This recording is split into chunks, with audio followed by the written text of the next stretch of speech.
Hey guys, it's Courtney from Wonder in English, and today I want to talk to you guys about some prefix mistakes that my advanced English students are making. So let's get into that now. So before we talk about the actual mistakes, I want to talk a little bit about prefixes themselves. So prefixes go before the root of a word. So let's say I have the word happy. Well, I can put un in front of it to make it negative, to negate it, to say that I'm not happy, unhappy. I'm sure you guys already know that. And normally it's with these negation prefixes like in, dis, un, ear, ill. These letters that go before the root of the word that negate what the root is saying, that make it the opposite. Normally these negation prefixes are what give my students trouble. And it's only a handful that prove to be difficult time and time again. So as I was saying before, the prefix changes the meaning of the word to the opposite, happy and then unhappy. But that's not always the case with these negative prefixes. Sometimes it has a different role. For example, it can actually enhance the meaning of the word that's already in the root. So it can make that meaning even stronger, even more dramatic. For example, you could say that something is valuable. So that means it's really worth something. But if you say it's invaluable, in is normally a negative prefix, it actually means that it's even more valuable than you thought. Like you can't even live without that thing because it's invaluable. So it takes the word valuable and it intensifies the meaning and makes it stronger. It can also be used for a reversal of a process. For example, un. Normally you would use this to negate something like unhappy, but you can also use it in front of a word like wrap. You know, you wrap a present or you wrap up some food and you take it with you to go. So that means to wrap, but you can also unwrap something. So you take it apart, take off the packaging, remove the present, remove the food. That's unwrapping. So un in this case can be used for a reversal of a process. So wrapping is a process and unwrapping is undoing what you just did. A reversal of what you just did or the process.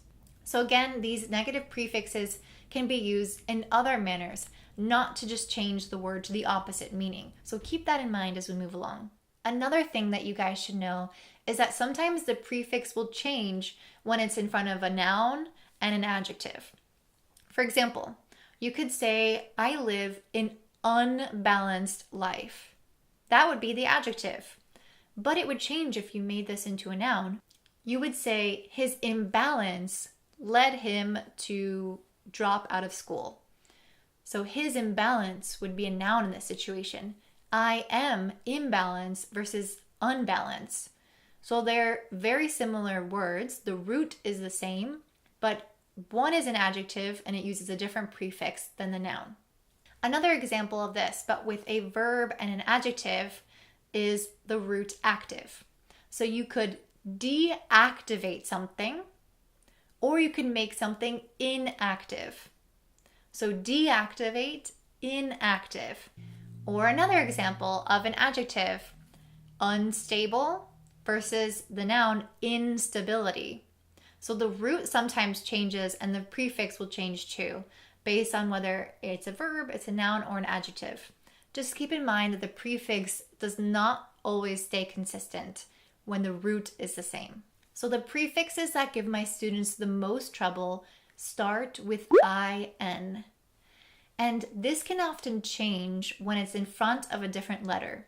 So I'm going to read something important that's a rule that you should listen very carefully for and try to remember. So the prefix IN often changes to IL when the root starts with an L.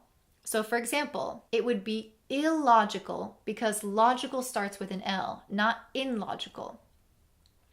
You're also going to use IM before a B, before an M, or before a P. For example, impossible, not impossible. And it's also going to change to IR before a root that starts with R, like irregular. not irregular, irregular. So that might be obvious to you guys, but that's just an important rule to keep in mind. If you maybe can't remember what prefix something starts off with, look at that first letter of the root and try to use that as a guide to know what should come before. So remember, if the root starts with an L, you're going to have an IL in front of it.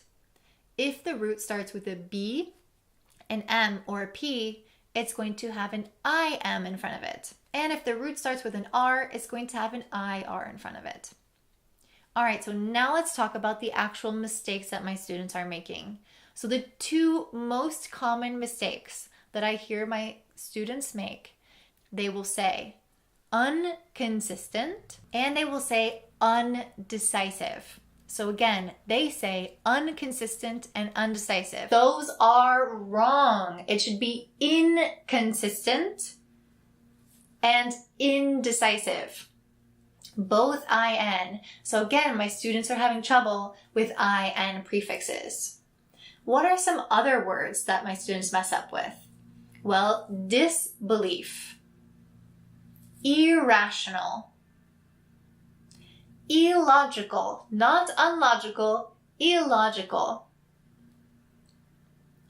imprecise, indefinite, and inflexible. So be careful with those words, with those prefixes. The ones that I listed off were all correct right there. But sometimes I hear my students use un where it shouldn't be. Un, I think, is the most common prefix, so that's why students tend to use that.